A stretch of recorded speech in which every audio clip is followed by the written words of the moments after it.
Fired up. Let's do this. The battle of the quarterbacks last night in Buffalo. You couldn't ask for more drama than we got. It's Josh. It's Lamar. And you're like, okay, here goes Lamar on another vintage end-of-game Lamar drive all day in the pocket. Finds Mark Andrews separating. There was nothing Buffalo could do defensively in this moment. They almost scored too fast, candidly, here from the 24-yard line. Again, he's got all day. And look at the zip on the throw to Isaiah Likely. A really good job by Likely finding space, too. You know, get separating from a defender. Lamar is going to buy as much time. And then the critical moment. So here we go. The season on the line and the two-point conversion. It's tough to watch. It's tough to watch. Mark Andrews, such a great player for so long for this team, so dependable and sure-handed, such an important piece of what they've accomplished. But that one falls away, and so now it comes down to this on the foot of Justin Tucker. Do they get the crazy bounce on the hard field? The answer is no, and that is all she wrote. Somehow the Bills find a way.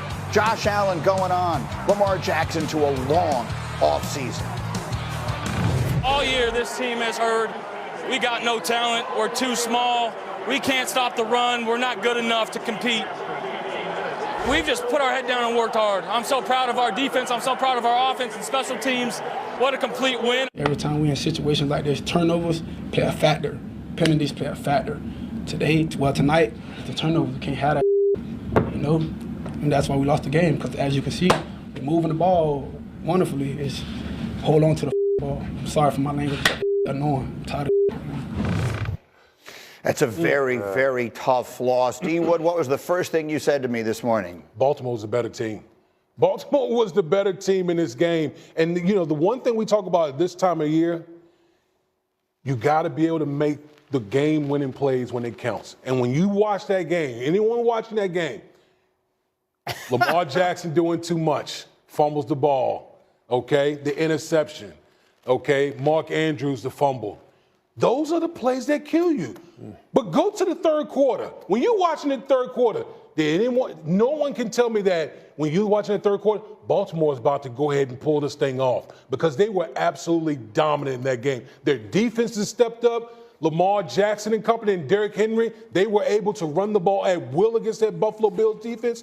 But again, when plays are there to be made, you got to make the plays. And that's the difference between Buffalo going out and winning that game and Baltimore losing it. Yeah, look, it's the critical moments, right? And Myles Garrett talked to us about this Week 18 when we did their game in Baltimore against this very team. And we were talking to him about Baltimore and what their Achilles heel ultimately would be. And he said their Achilles heel is themselves. In the critical moments, not rising to the occasion, whether it be ball security, catching the football, simply catching the football. I mean, for Mark Andrews to drop, he dropped 2 passes in this game. And for him to have not fumbled since 2019. Now, look, probably every tight end in the NFL would have fumbled on that play because of the way Terrell Bernard intentionally went after the football. So give Buffalo credit. It wasn't like they stumbled into these turnovers. They made these things happen. But Baltimore got in their own way. In the second half, you could hear Tony Romo was sitting there on the broadcast saying, here it goes. Now they're about to hit their groove. I had no issues with nothing that they did that entire game in terms of schemes, strategies, tactics. They played it perfectly. They just didn't make the critical plays. They were their own worst enemy. They got going in the second half, but listen, they'd already dug themselves a hole, right? The margin of error at that point was so small. And as talented as they are and moving it up and down the field, I mean, you knew this game was going to come down to 3 plays, and that's what it was, right? These turnovers, the drops, the 2 two-point conversions, obviously in hindsight, huge plays in this game. I am not letting anybody make this about Baltimore for me, though. I mean, this is about Buffalo, in my opinion. I mean, Buffalo, the reason why Buffalo wins the game is, one, their star quarterback stopped worrying about stats as much as maybe he used to. And 2, as an organization, you saw the Buffalo Bills say, we've done it one way, and it didn't get us where we want to go. So, like, the efficiency and the way that they were going to play the game is the most important part. I'll give you this about Baltimore.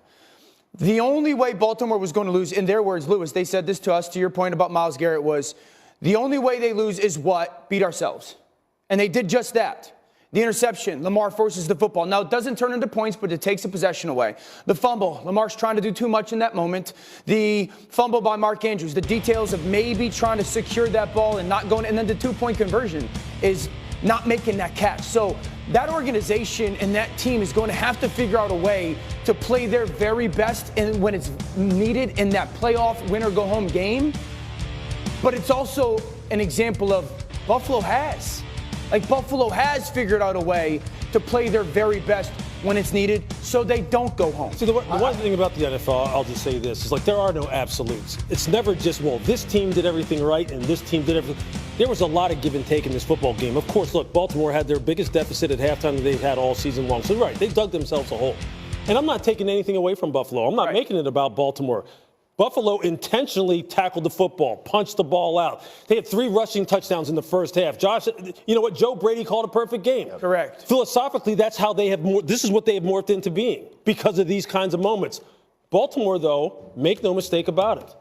Move the ball at will, put themselves in position still at the end, despite all those mistakes, to win the game, and drop the ball. At no point, even with the mistakes that Baltimore made, did I think that game was out of hand. No. Because of the way Baltimore was still playing that game. I felt like watching that game, Baltimore's going to find a way to win this game because they looked like they were the better team. I'm not going to lie to you, Dan. I hear what you're saying, and I completely disagree with it. I'm not trying to take anything away from Buffalo. I'm delighted for them, and I give them a great shot to beat Kansas City next week. I have no idea how they won that game yesterday. Watching it, I have no idea how they won that game. The Ravens gave it to them in every way you can give another team a game. Dan, 2 critical turnovers in the first half, multiple big drops. How about the Derrick Henry drop early in the game? How about when they get going in the second half? The only thing that could have stopped them were themselves. The Buffalo defense had no answers in the second half. But that's how this team has been built over the last 18 months or so. I mean, Buffalo has won the turnover differential 21 games in a row. That's how they win the football game. They were unbelievably efficient on first down. They ran the ball on first down for almost 5 yards a carry. Josh was 8 of 9 passing the ball. So it was this overall belief of we're going to be really good on offense. We're not going to give the game away. We think that we're going to be good enough to control the game. They controlled that game. You may say, Wood, you never felt like it was out of reach. But I always felt like Buffalo controlled the football game. Listen, I'll say this, and I totally agree with you, Greeny. If those 2 teams play 10 times, I mean, the Ravens are winning 8 of them. Yeah, I agree with that. And again, Buffalo played an amazing game plan. They controlled the line of scrimmage. I agree. The fact that we're talking about Josh Allen had 140 yards offense and they won. If you would have told me that before the game, But don't you think there is something to be said for one? That's why getting the 2 seed was such a big deal. So you got to go to Buffalo to play. And then we don't have to make it listen, if you're going to blame Lamar, I think respectfully you're a loser. But we do have to praise Josh Allen for sitting there going, he's gone to be an elite decision maker.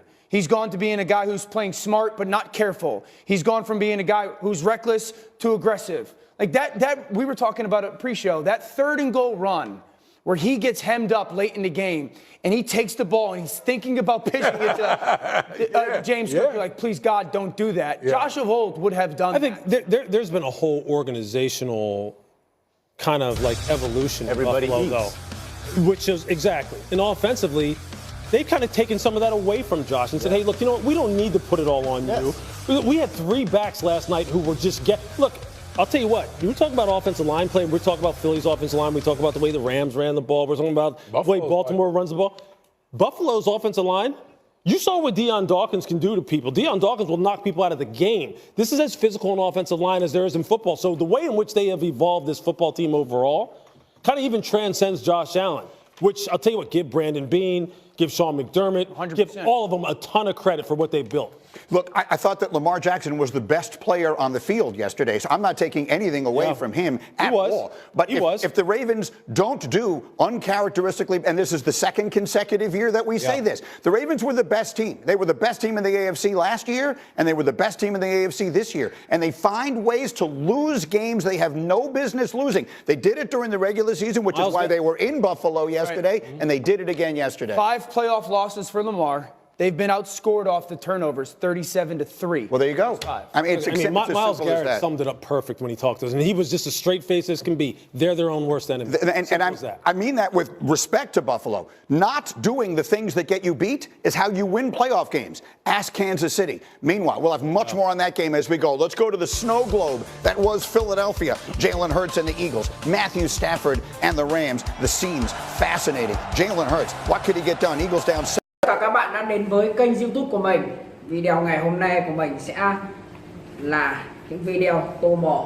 Đây, những video tô mò của những sản phẩm con vật đây các bạn ạ. Đây là con chim cánh cụt này, mình tô rất chi là nhiều con vật. Ở đây con cá sấu này, nhiều lắm. Các bạn hãy cùng theo dõi mình tô những sản phẩm nha. Đây. Và để tô được sản phẩm của mình không thể nào thiếu được hộp săn mò. Đây là hộp săn mò của mình thường dùng này, nó phụ trợ cho mình tô mò sản phẩm.